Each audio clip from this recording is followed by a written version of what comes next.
The Green Bay Packers are going to let the best players play. They're going to let their guys compete. If you have a problem with that as a player, there's the door.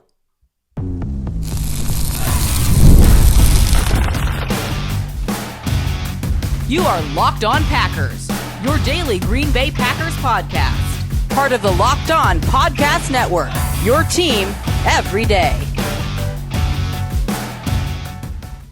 You are Locked On Packers, part of the Locked On Podcast Network, your team every day. I'm Peter Bukowski, and I cover the Packers for The Leap, a newsletter I would love for you to subscribe to. Follow me on Twitter, Peter_Bukowski. Follow the podcast on Twitter, Locked On Packers. Like us on Facebook. Subscribe to the podcast to iTunes, Spotify, Google Podcasts, wherever you find podcasts, you will find Locked On Packers, the #1 Packers podcast on the internet, and the show for fans who know what happened. They want to know why and how. The Green Bay Packers under Matt LaFleur have said from the beginning they want competition at every position, and they have walked the walk when it comes to that discussion. Plenty of teams say, hey, look, we want the best players. We're going to find the best 5 on the offensive line. We want the best 11 to play. And then they don't play those guys.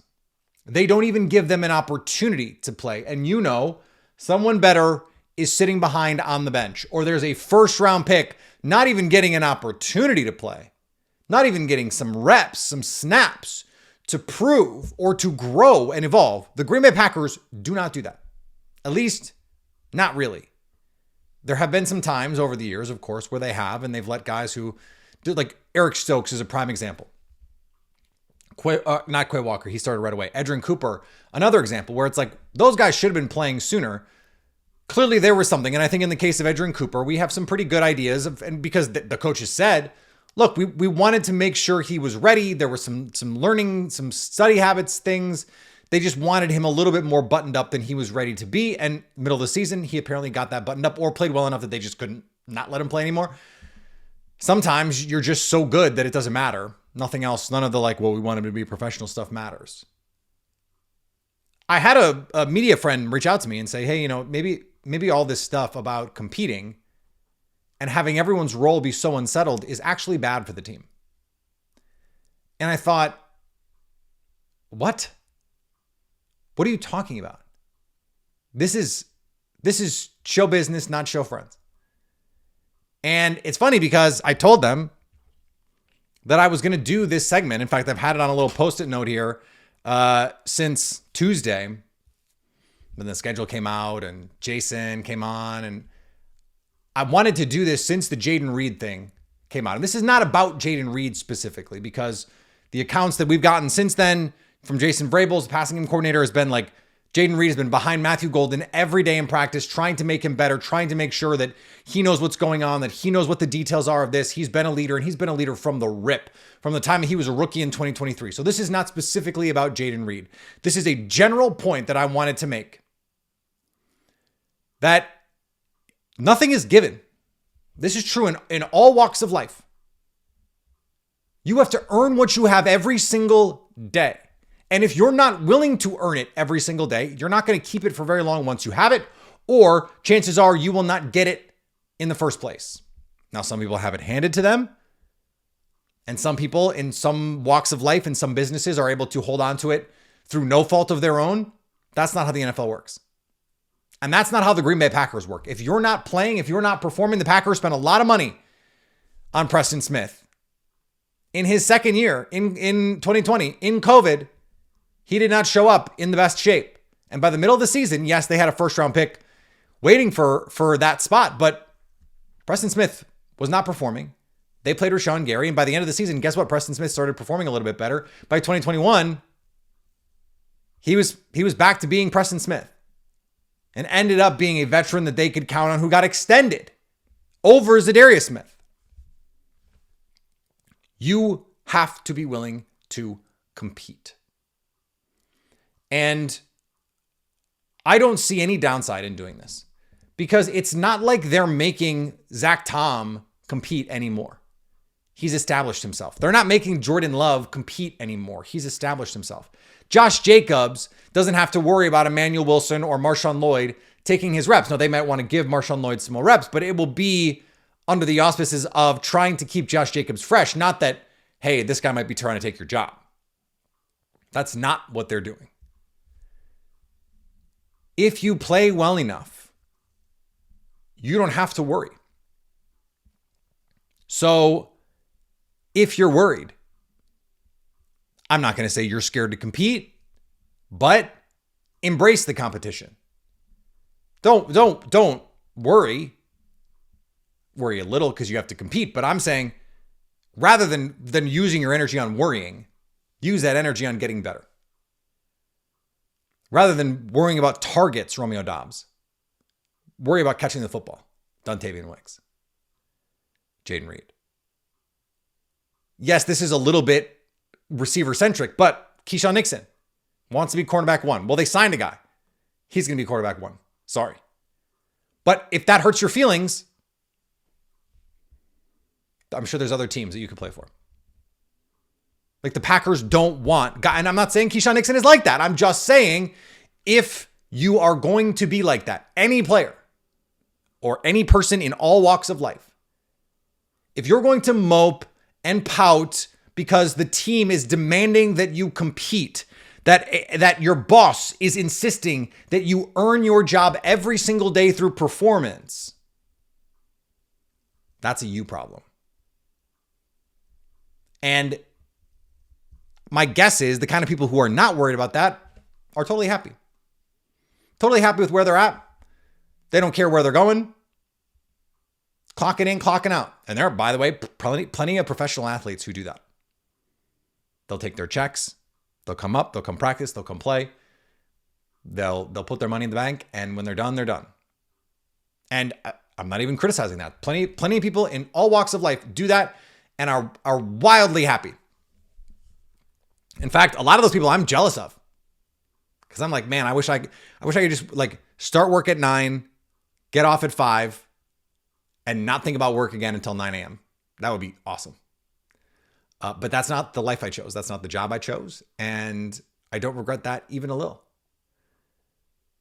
It's the same for these NFL players in that, not that my job is the same as being an NFL player. It's the same in that this is the job. Competition is the job. So if you don't want to compete, then where is the drive to be great? Where is the drive to help this team win a Super Bowl? If you are not ready every single day to prove why you deserve the spot that you have, then what are you doing? And all you're doing, if that's your attitude, is proving that the Packers or whomever is right to make you compete, to make you prove it, because clearly they feel like you haven't. Now, I have certainly been in situations professionally where I'm going, that guy or girl? It's usually been guys because sports media that's how this is, unfortunately. Not the most diverse group of people usually doing this, but I've certainly felt that way. But I also understand in retrospect that there were some reasons for that. There's always reasons. And sometimes it is political. It's a lot of different things. But that didn't make me not want to compete. In fact, if anything, it drove me to compete more, to try and be better, to do more. And sometimes that impulse can be a bad thing too, especially in the corporate world where you're like, okay, you're not doing the things you should be doing because you're trying to do everything else to prove that you should be doing so much more. It's like, can you just do the things that we're asking you to do? Just do the things we're asking you to do. And we do see this in professional sports. Hey, I know you want to be the starting linebacker, but rather than pouting, and I'm not talking about anyone specifically, this is a hypothetical, go play special teams. Tackle your ass off on special teams. And it will earn you opportunities. Oh, hey, yeah, we're going to put you in here in this 12 personnel look to run block. Run block really hard. And it could lead to more opportunities, or at least a steady stream of playing time because we know you can block. The fact that the Packers want everyone to be competing and prove it every single day in practice and every single game is a benefit to the team. It is a feature, not a bug. And anyone who's not down with that can go find a new team. I want to talk about the pace. The Packers are still playing too slow. And there were excuses for why that was in 2023. Those excuses are gone in 2024. We're going to talk about it next on Locked On Packers. There's nothing like the NBA playoffs. I'll never forget where I was watching the block from LeBron James or the 50-point game from Giannis in the finals, the shot from Kyrie Irving. It's incredible, the kind of atmosphere you have to experience live. And this year's matchups are already delivering. OKC Nuggets, OKC Denver has been unbelievable. And prices on Gametime, they make it easy, fast to get seats because they've got killer last minute deals, panoramic seat views, and no surprise fees. It's a game changer because the prices on the app actually drop the closer you get to tip. Zone deals, you can get up to 60% off in great sections. Plus, with the Gametime guarantee, you know you're getting the best deal. If you find a better price in the same row and section, they'll credit you 110% of the difference. The NFL schedule just dropped, and you better believe I'm already looking at the fall calendar, picking out which games to hit. Beautiful, beautiful time to be in Phoenix, mid-October. Come on, that sounds awesome. Some late season games. Maybe you're close to Minneapolis. Get to that late season Vikings game, late season Thanksgiving. Detroit, come on, that'd be fun. Take the guesswork out of buying tickets with Gametime. Download the Gametime app, create an account, and use code LOCKEDONNFL for $20 off your first purchase. Terms apply. Again, create an account and redeem code LOCKEDONNFL for $20 off. Download the Gametime app today.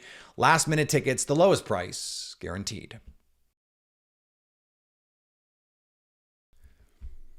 So Pat Thorman, who does a lot of fantasy football work over at Establish the Run, pointed this out on X the other day. In 2023, the Packers were 30th in neutral pace, 24th in neutral pass rate, and 23rd in offensive plays total. Last year, 24th in neutral pace, which means like not last 2 minutes, 32nd in pass rate, and 25th in plays. Now, they were slow with Aaron Rodgers because Aaron Rodgers wanted to be slow. When they went to Jordan Love, I expected more tempo, and what I underestimated was the extent to which the youth of the Packers would impact the decision to play either fast or slow. And I just don't think that team was ready to make all the adjustments, all the calls on the fly. Now, what the case that I made in 2023 and again in 2024 was, in some ways, you would hope that there would be ways to simplify that. Hey, quick calls to get tempo in there and simple one-word calls, something like that, or a hand signal where it's like everyone knows what that is. And you just got to, at a certain point, you just got to trust the players to go do it. But the Packers just didn't. Now, part of that is a lot of run game last year. They're protecting Jordan Love. Jordan Love can't move as well, so that may be part of it too, that you don't want Jordan Love jogging to every snap because he's compromised physically. The problem with that argument is they were slow in 2023 and in 2022 and 2021 and 2020. They were slow with Aaron Rodgers. Now, Aaron Rodgers wanted to bleed the clock. He wanted to use his cadence. He wanted to do all that stuff. And I think Jordan Love, to a certain extent, wanted to do some of the same things because he saw that it worked. But when you watch the Lions, they beat teams because they use tempo. The Eagles beat teams because they use tempo. Sean McVay's Rams use tempo extremely well. It can't just be a last 2 minutes sort of thing. And I don't understand because, look, Matt LaFleur's been asked the questions. I've asked Matt LaFleur the questions. And the answer is like, yeah, we could do it more. Just didn't feel like, we had the right situation for it. It's always some banal answer. And I don't understand it. And the point that Pat made, because we had a little discussion about it, was when you have the inferior team, you want to shorten the game because what you're doing is you're introducing variance. This is how teams have beat the Packers for years. You make it a 6-possession, 7-possession game, and you hope that you can score one more time in your 7 possessions than they can. Now, this was something we talked about with the Packers 2020, 2021. The Packers did this. And they sort of had the same idea, except they felt like, look, if we have 7 possessions and you have 7 possessions, we feel like we're going to be more efficient than you in those 7 possessions. The thing is, a good team, on balance, would like to see more plays. Because if you're better, you're 0.001 EPA per play better. Wouldn't you rather have 100 plays than 80? Because you're magnifying your advantage. The more plays you run, the more you can magnify your advantage on the other team. You don't need to shorten every game. And the more a single mistake hurts you, a fumble, a drop, a tipped ball that turns into an interception, the more that you introduce that variance when you're already the better team. When you're the better team, you want to reduce the variance. And the Packers, I don't know that they're willing to do that. And what's interesting about this part of the argument is I have felt for a long time now that when the offense is not going great, like the other game against Minnesota, the second game, they couldn't get anything going offensively until when? Until they started to push the pace because they had to, because the clock was against them. And guess what it did? It helped them move the ball. Now, there was a change in Brian Flores. He played much less man coverage. Now still played a lot of cover 2, still sent plenty of cover 0, still did a lot of the things with disguise that they always do.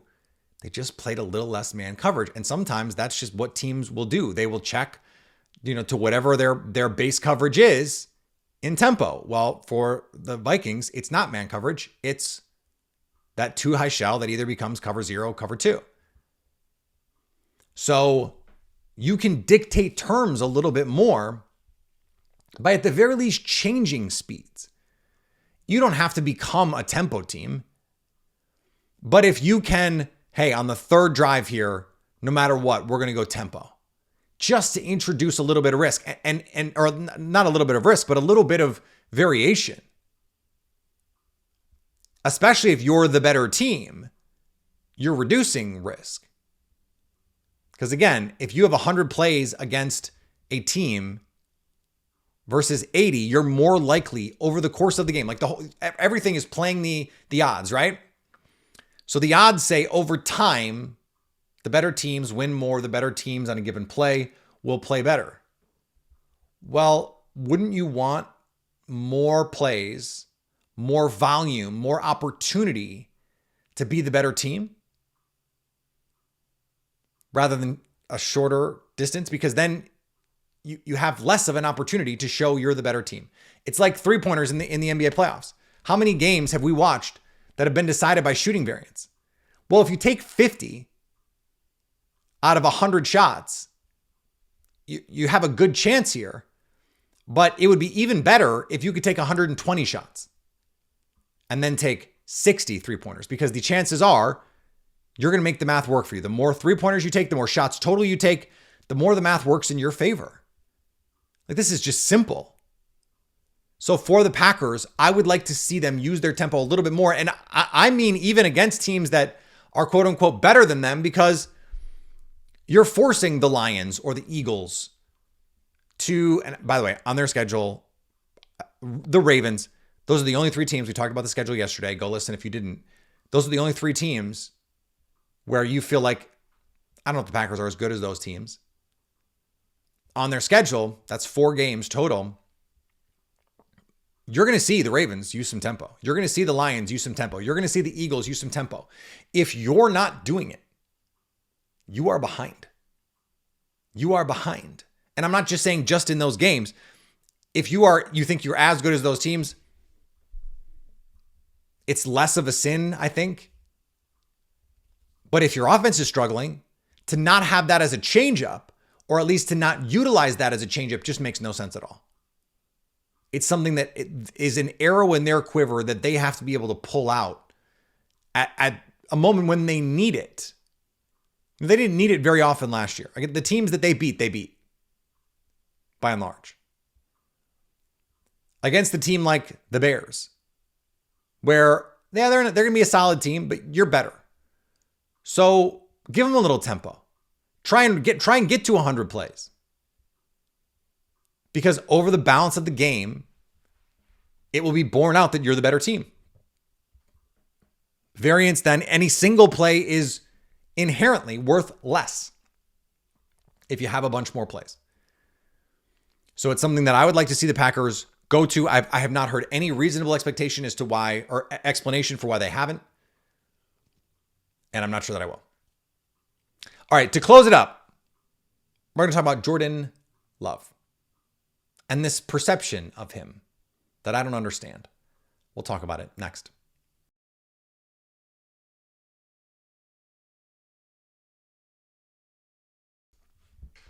There was a conversation on the Athletic Football Show that I enjoyed about Jordan Love. And it was about, why he didn't take the year 2 leap as a starter. Now, I will refer you back to the conversation I had with Aaron Schatz before the 2024 season, in which he said, look, don't expect Jordan Love to take some big step forward. He was really good in his first year as a starter. And history says, if you're really good that first year, you're probably just going to still be really good. And we've had the conversation, 100 times on this show that for whatever the reason, the perception of Jordan Love does not match the production. The production is top 10. He's produced like a top 10 quarterback since he's been in the league. The perception is not that. In fact, Robert May said on the show, he's probably been, the 12th or 14th best quarterback in the league. Why? And I think part of it is aesthetic. He's a high variance quarterback. He big game hunts. He wants to make every big throw. And there are some times where the accuracy is not as consistent as you'd want it, as you come to expect from someone like Aaron Rodgers, for example. And this problem of success rate came up. And the third down rate, as they rightly pointed out, is not a sticky stat. It changes. They were top 10 in third down conversions in 2023. They were bottom 6 in third down conversions in 2024. These things tend to change and ebb and flow, and that will be the case for the Packers because that's just sort of the style that they play. You'd like to see them be more consistent. But what I don't understand, and will continue to not understand, and anyone who's followed me or listened to me for a long time knows I don't understand why there is a perception around Justin Herbert, around CJ Stroud, that these guys are the cream of the crop. Justin Herbert, who I think is one of the best quarterbacks in the NFL. Guess what? Over the last 2 years, Jordan Love has outproduced Justin Herbert by success rate, by EPA per play, by whatever underlying metric you want to pick. Jordan Love has produced at a higher rate. Now, you're going to say, or a critic is going to say, but Peter, the coaching. Now, what's interesting is most of the critics are not also Matt LaFleur stands. I just heard Mina Kimes and Kevin Clark do a coaching poll. Kevin Clark did not even have Matt LaFleur in his top 10 coaches. So I guess it can't be the coaching. And we know it's not the supporting cast because the receivers are fine. They're very deep, but there is not elite talent among them. It's very good to have a lot of nice, good players. It would be really nice to have Nico Collins, for example. Now, Justin Herbert doesn't have that. So I have to give Justin Herbert a little bit of a break. His best years came when he had Keenan Allen and Mike Williams. Well, Jordan Love has never had that, and he's had seasons as good as Justin Herbert's best seasons over the last 2 years by success rate, which is apparently the magical figure here to evaluate consistency. Jordan Love has been better over the last 2 years as a starter than Justin Herbert over the last 2 years as a starter. And he has been way better I mean, way better than CJ Stroud. Way better. CJ Stroud has the statistical underlying metric profile of a bottom 8 quarterback. He is 25th in adjusted EPA per play, just ahead of Russell Wilson and just behind Joe Flacco. That's the kind of company he keeps. So how much of a difference does the coordination make? I put this one out on X, okay? EPA per play over the last 2 seasons. Jordan Love is 7th in EPA per play. A little bit lower by success rate, but 7th in EPA per play. So that is value generation per play. By the way, Justin Herbert is 12th. Here are the quarterbacks ahead of him in EPA per play. Brock Purdy has Kyle Shanahan and all of those receivers. Tight ends, George Kittle, the best tight end in the league probably. Josh Allen, the league MVP. I do not think he has a better supporting cast than Jordan Love. And I don't think he has a better supporting infrastructure than Jordan Love, though that run game is really good with James Cook, and that offensive line was really, really good last year. But over the last 2, and he did have Stephon Diggs 2 years ago. So certainly better high-end talent at the receiver position for one of those 2 seasons. Lamar Jackson. I think that one's closer. The receivers are not great in Baltimore, but Mark Andrews, really good player unless it's the playoffs and you got to make a key catch. And Derrick Henry was superhuman last year. Jared Goff, better supporting cast, just as good at coaching. Tua Tagovailoa, much better skill position players, much better. Tyreek Hill and Jalen Waddle are much better than any receiver the Packers have. And Dak Prescott, CeeDee Lamb. Now CeeDee Lamb's pretty much it. Mike McCarthy's a good offensive coach. It's an infrastructure that suits Dak Prescott. The run game has not been very good, but high-end skill talent. Dak was the MVP until like Christmas last year, 2 years ago, 2023. He was outstanding. Jordan Love is ahead of Baker Mayfield, who's got, an all-pro left tackle, Mike Evans, Chris Godwin. Ahead of Joe Burrow, who has Jamar Chase and T. Higgins. Ahead of Patrick Mahomes, who's Patrick freaking Mahomes.